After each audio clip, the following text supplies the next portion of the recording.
ಸರಿಯಾಗಿ ಹೇಳಬೇಕು ಅಂದರೆ 1,95,735 ಲಕ್ಷ ಕೋಟಿ ನಮಗೆ ಇದಾಗಿದೆ.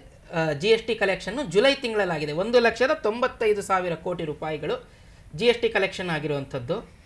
ಇದೇ ಜುಲೈ ಹೋದ ವರ್ಷ ಅಂದರೆ 24ನೇ ಇಸ್ವಿನಲ್ಲಿ ಇದು 1,82,000 ಕೋಟಿ ರೂಪಾಯಿ ಇತ್ತು. ಅಂದರೆ ಒಂದು ವರ್ಷದಲ್ಲಿ ಸುಮಾರು 13,000 ಕೋಟಿ ರೂಪಾಯಿಗಳ ನಿವ್ವಳ ಏರಿಕೆಯನ್ನು ನಾವು ನೋಡ್ಬೋದಾಗಿದೆ. ನನ್ನ ಅನಿಸಿಕೆ ಪ್ರಕಾರ ನಾನು ಇನ್ನು ನೋಡಬೇಕು ಏನಾಗುತ್ತೆ ಅನ್ನುವಂಥದ್ದು. ನಿನ್ನೆ ತಾನೇ ಬಂದಿರುವಂಥದ್ದು. ನಮಗೆ ಅಕ್ಟೋಬರ್ ತಿಂಗಳಲ್ಲಿ ಇದರ ಪೂರ್ಣವಾದಂಥ ಒಂದು ವಿಚಾರ ಗೊತ್ತಾಗಬಹುದು ಅಂತ ಅನಿಸುತ್ತೆ.